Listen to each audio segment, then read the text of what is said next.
कोई काम किए बिना भी आप वो बना सकते हैं जो आप चाहते हैं, अगर आप इन चार आयामों को एक दिशा में रखते हैं और कुछ समय तक उन्हें उसी दिशा में स्थिर रखते हैं।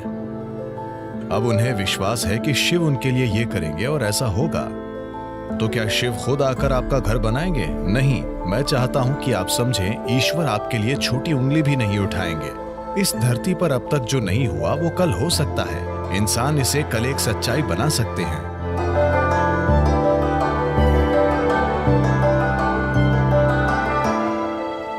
इस धरती पर इंसान ने जो कुछ भी बनाया है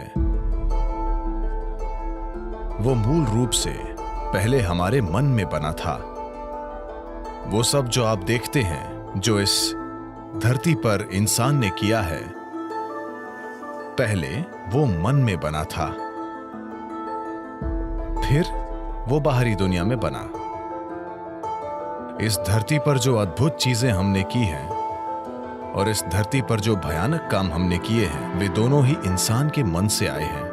तो अगर हमें चिंता है कि संसार में हम क्या बना रहे हैं, तो ये बहुत महत्वपूर्ण है कि सबसे पहले हम अपने मन में सही चीजें बनाना सीखें कि हम अपने मन को कैसे रखते हैं। अगर हम अपने मन को अपने तरीके से रखने की शक्ति नहीं रखते, तो दुनिया में हम जो बनाते हैं वो भी बहुत संयोग से और उल्टा सीधा होगा। तो अपने मन को अपने तरीके से बनाना ही दुनिया को अपने तरीके से बनाने का आधार है। योग विद्या में एक अद्भुत कहानी है।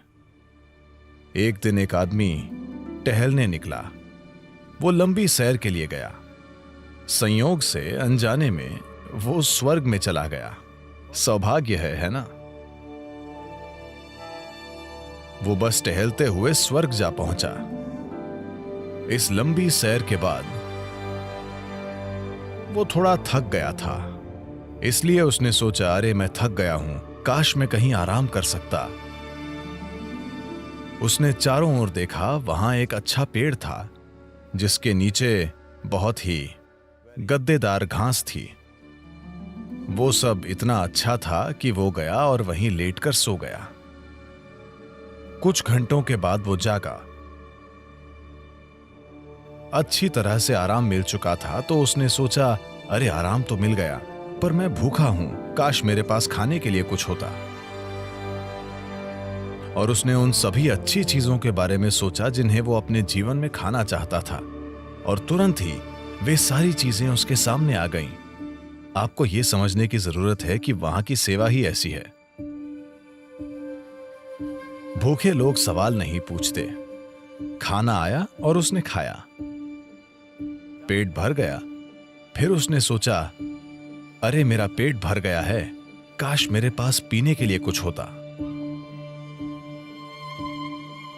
सभी अच्छी चीजें जो वो पीना चाहता था, उसने उनके बारे में सोचा और वे सभी उसके सामने आ गईं। पीने वाले भी सवाल नहीं पूछते, तो उसने पी लिया। अब थोड़ी शराब अंदर जाने के बाद, आपको पता है चार्ल्स डार्विन ने कहा था, आप सब बंदर थे, आपकी पूंछ गिर गई। मैंने नहीं, चार्ल्स डार्विन ने बताया कि आप सभी बंदर थे और आपकी पूंछ गिर गई और फिर आप इंसान बन गए। हां, पूंछ जरूर गिर गई, लेकिन बंदर जो मन स्थापित नहीं होता, उसे योग विज्ञान में हमेशा मरकट कहते हैं, क्योंकि मरकट का मतलब बंदर होता है। हम मन को एक बंदर क्यों कह रहे हैं? एक बंदर में क्या गुण होते हैं? बंदर के बारे में एक बात यह है कि वो बेवजह हिलता डुलता रहता है।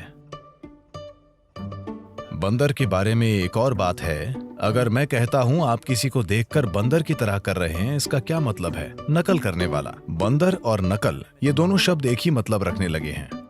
तो बंदर के ये दो बुनियादी गुण वाकई ऐसे मन के गुण भी हैं जो स्थापित नहीं है। गैर जरूरी हिलना डुलना, आपको ये बंदर से सीखना जरूरी नहीं है, आप बंदर को ये सिखा सकते हैं। और नकल, मन हर पल नकल करता रहता है। तो जब ये दोनों गुण होते हैं, तो एक मन को बंदर कहा जाता है। तो ये बंदर उसके अंदर सक्रिय हो गया। उसने इधर उधर देखा और सोचा, ये क्या हो रहा है? मैंने खाना मांगा, खाना आया। मैंने पीने के लिए मांगा, शराब आई।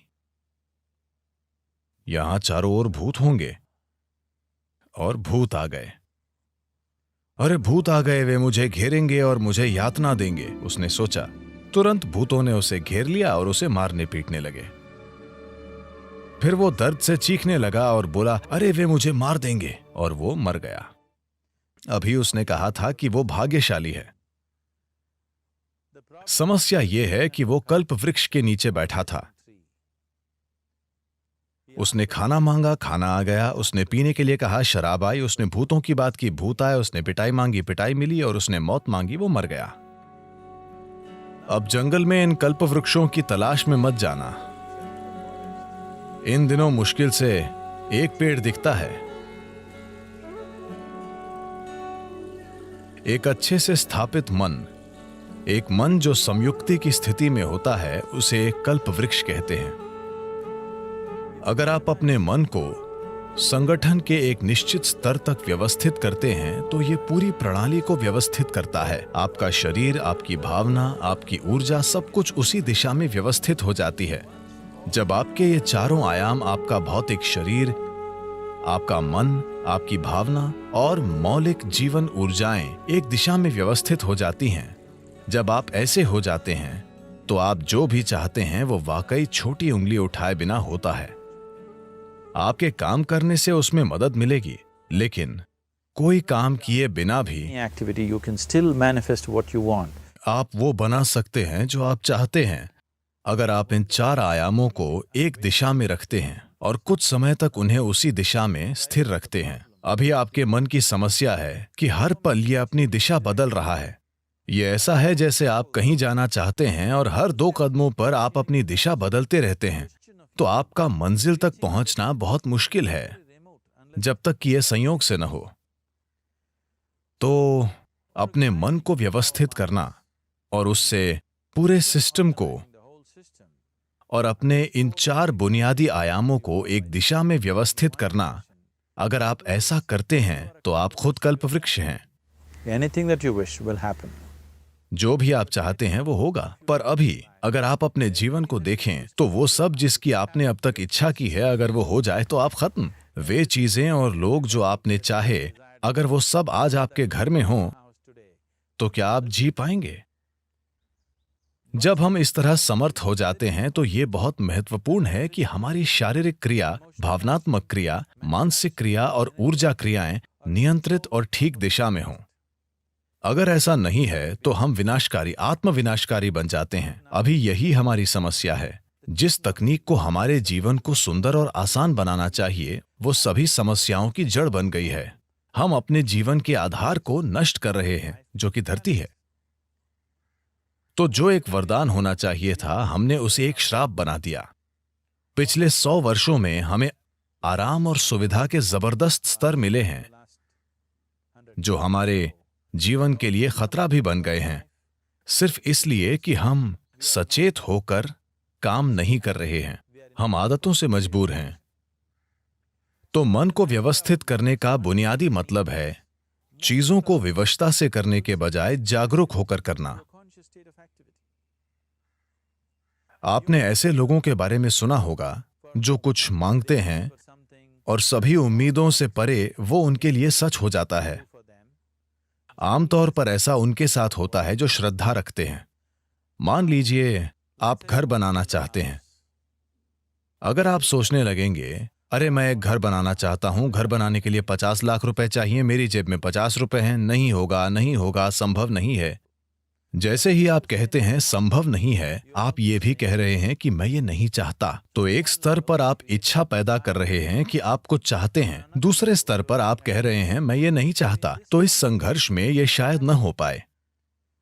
कोई इंसान जो किसी भगवान या मंदिर में या जिसमें भी श्रद्धा रखता है, जो सरल मन वाला है, श्रद्धा सिर्फ उन लोगों के लिए काम करती है जो सरल मन वाले हैं। सोचने वाले लोग जो बहुत अधिक सोचते हैं, उनके लिए ये कभी काम नहीं करती। एक छोटे बच्चे जैसा इंसान जिसे अपने ईश्वर या अपने मंदिर में या जिसमें भी एक सरल श्रद्धा है, वो मंदिर में जाकर कहता है, शिव जी मुझे एक घर चाहिए, मुझे नहीं पता कैसे, पर आपको ये करना होगा। अब उसके मन में कोई उल्टे विचार नहीं है, क्या ऐसा होगा, क्या ऐसा नहीं होगा, क्या यह संभव है, क्या यह असंभव नहीं है। श्रद्धा के सरल काम द्वारा इन चीजों को पूरी तरह से हटा दिया जाता है। अब उसे श्रद्धा है कि शिव उसके लिए ये करेंगे और ऐसा होगा। तो क्या शिव खुद आकर आपका घर बनाएंगे? नहीं। मैं चाहता हूं कि आप समझें, ईश्वर आपके लिए छोटी उंगली भी नहीं उठाएंगे। जिसे आप ईश्वर कहते हैं वो सृष्टि का स्रोत है। एक निर्माता के रूप में उन्होंने जबरदस्त काम किया है, कोई प्रश्न नहीं है। आप इससे बेहतर सृष्टि सोच सकते हैं? अभी जो भी है उससे बेहतर सृष्टि की क्या कोई कल्पना कर सकता है? तो एक निर्माता के रूप में उन्होंने बेहतरीन काम किया है। पर अगर आप चाहते हैं कि जीवन आपके हिसाब से चले, क्योंकि अभी आपकी खुशी और आपकी खुशहाली की बुनियाद यह है, अगर आप दुखी हैं तो सिर्फ और सिर्फ इसलिए आप दुखी हैं कि जीवन वैसे नहीं चल रहा जैसे आप चाहते हैं। बस यही बात है। तो अगर जीवन आपके हिसाब से नहीं चलता तो आप दुखी होते हैं। अगर जीवन आपके हिसाब से चलता है तो आप खुश होते हैं। ये इतना सरल है। तो अगर जीवन को आपके हिसाब से चलना चाहिए तो सबसे पहले आप कैसे सोचते हैं? आपकी सोच में कितना फोकस है, आपके विचार में कितनी स्थिरता है और विचार प्रक्रिया में कितनी ऊर्जा है, इससे तय होगा कि क्या आपका विचार एक सच्चाई बनेगा या सिर्फ एक विचार रहेगा। ये इससे भी तय होगा कि आप उल्टे विचार बनाकर उस विचार के लिए रुकावट नहीं पैदा करते।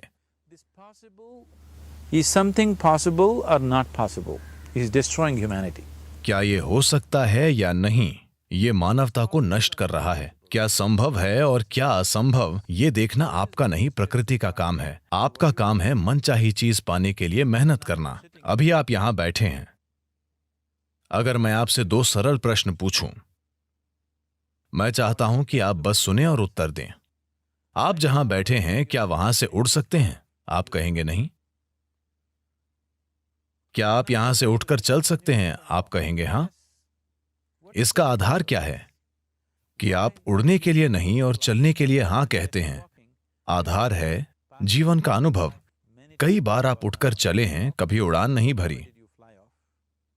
या दूसरे शब्दों में, आप जीवन के पिछले अनुभव को आधार बनाकर यह तय कर रहे हैं कि कुछ संभव है या नहीं। या दूसरे शब्दों में, आपने तय किया है कि अब तक जो नहीं हुआ वो भविष्य में आपके जीवन में नहीं हो सकता है। ये मानवता और मानवीय भावना का अपमान है। इस धरती पर जो अब तक नहीं हुआ वो कल हो सकता है। इंसान इसे कल एक सच्चाई बना सकते हैं।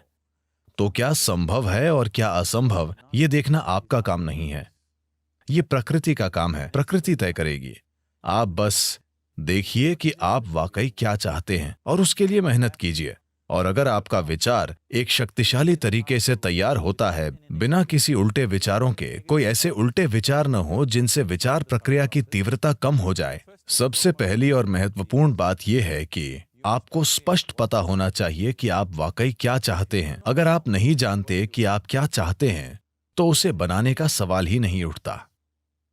अगर आप ये देखें कि आप वाकई क्या चाहते हैं तो हर इंसान यही चाहता है।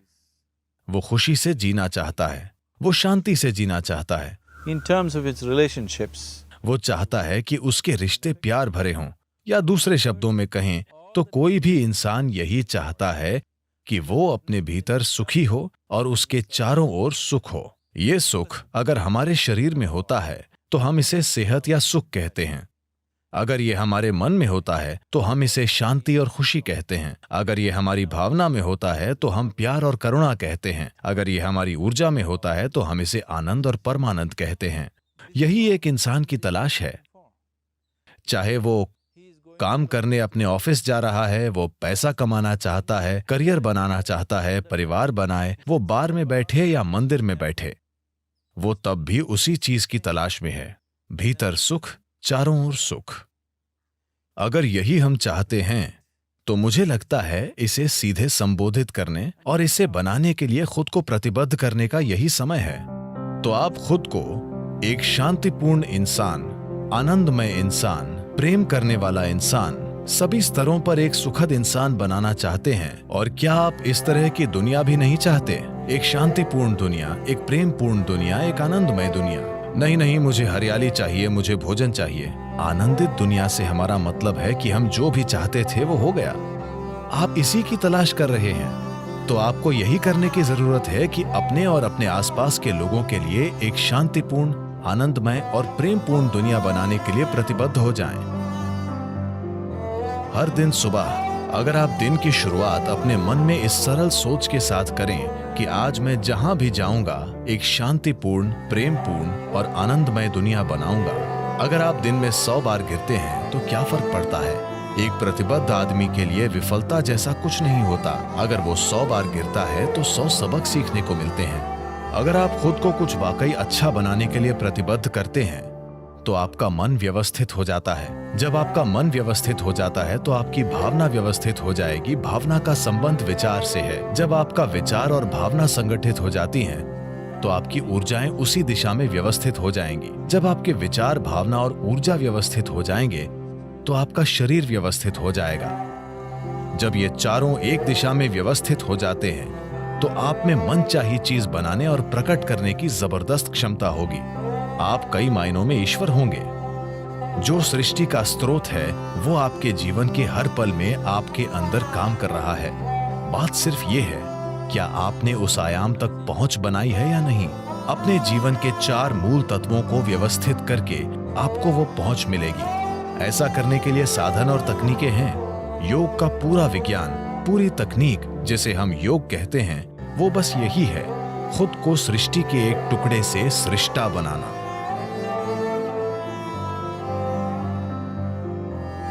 ये मेरी इच्छा और मेरा आशीर्वाद है कि दुनिया में हर इंसान को अपने भीतर सृजन के स्रोत तक पहुंचो, ताकि वो रचनाकार की तरह यहां काम कर सके, न कि सिर्फ एक रचना के रूप में।